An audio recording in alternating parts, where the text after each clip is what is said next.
Bonjour à toutes et à tous et bienvenue sur Flash Math, des maths rapides et efficaces. Alors aujourd'hui, nous allons nous intéresser à la notion de nombre premier. Qu'est-ce que c'est un nombre premier? Déjà, un nombre premier, c'est un nombre entier. Mais sur tous les nombres entiers, j'ai par exemple 5, 7, j'ai 18, j'ai 14, j'ai 6584. Tout ça, ce sont des nombres entiers. Pourtant, dans cette liste, il y a des nombres premiers et il y a des nombres qui ne sont pas premiers. Alors, des nombres premiers sont des nombres qui sont dans la table de 1 et de lui-même uniquement. Donc, ils ont deux diviseurs, uniquement deux diviseurs, pas 1, pas 3, pas 4. Ils ont deux diviseurs qui sont 1 et lui-même. Alors, regardons. Reprenons du coup le 2.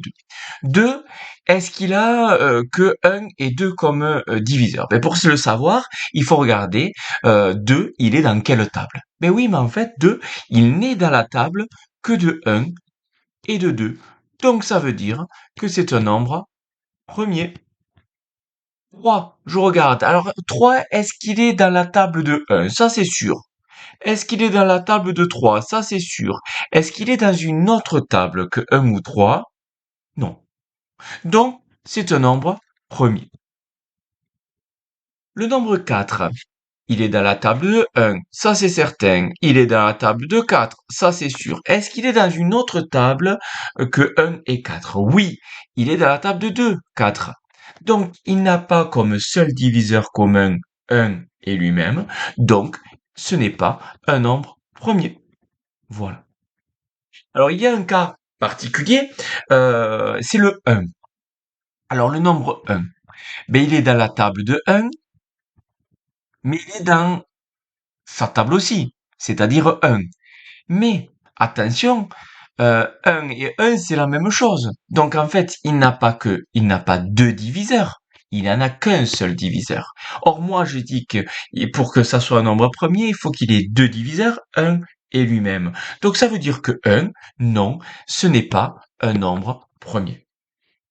Maintenant, comment on pourrait savoir la liste rapidement des nombres premiers? Alors déjà, selon selon le niveau que vous avez, c'est-à-dire le niveau scolaire au collège où vous êtes, il faut les connaître d'une certaine façon. Alors, je vais mettre les nombres jusqu'à 30. Voilà, donc 12, 13.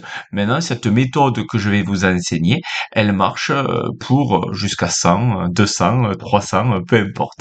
Hein, voilà. 19, 20. Donc, je continue. Donc, 21, 22, 23, 24, 25, 26, 27, 28, 29 et 30. Alors là, cette méthode-là, on appelle ça le crible d'Ératosthène, qui permet justement de déterminer l'ensemble des nombres premiers. Donc là, c'est l'ensemble des nombres premiers en dessous de 30. Alors, je vous montre. Donc déjà, 1, c'est un nombre premier. OK. Maintenant, 2, c'est un nombre premier. Donc ça veut dire que tous les nombres qui sont dans la table de 2 ne peuvent pas l'être premier, vu qu'ils ont comme diviseur 2. Donc je vais barrer tous les nombres qui sont dans la table de 2 après. Donc 4, 6, 8, 10, 20, 18, 16, 14, 12, 22, 24, 26, 28 et 30. C'est-à-dire que j'ai enlevé tous les nombres pairs. 3, c'est un nombre premier parce qu'il est dans la table de 1 et de 3.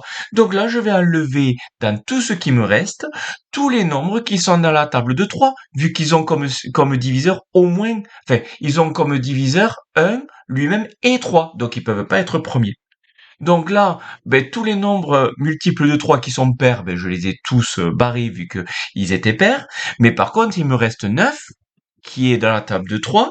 Il me reste 15 qui est dans la table de 3. Il me reste 21 qui est dans la table de 3. Il me reste donc 27 et 30, je l'avais enlevé. Donc ça m'en a enlevé pas mal. Donc maintenant, j'ai 5. Ben oui, 5, il est premier dans la table de 1 et de 5. Donc maintenant, je vais barrer tous les multiples de 5. Ici, il y en a qu'un. Donc c'était le 25. Voilà. Et là, on pourrait faire pareil, on pourrait continuer avec la table de 7, 13, etc., 11. Mais là, en fait, moi, je le sais. Ici, 7, 11, 13. Je vais vite, hein, mais il faudrait juste le revérifier en barrant comme j'ai fait. Tout cela, ce sont des nombres premiers. Et ça y est, j'ai trouvé facilement les nombres premiers. On peut se les trouver sur un brouillon. Comme ça, tous les nombres premiers en dessous de 30, sans forcément les mémoriser par cœur. Voilà. Bon allez, je vous laisse. N'hésitez pas si vous avez la moindre question à me laisser un commentaire. N'hésitez pas à vous dire, à mettre un j'aime. N'hésitez pas à vous abonner. Allez, je vous laisse passer une bonne journée et en avant les maths.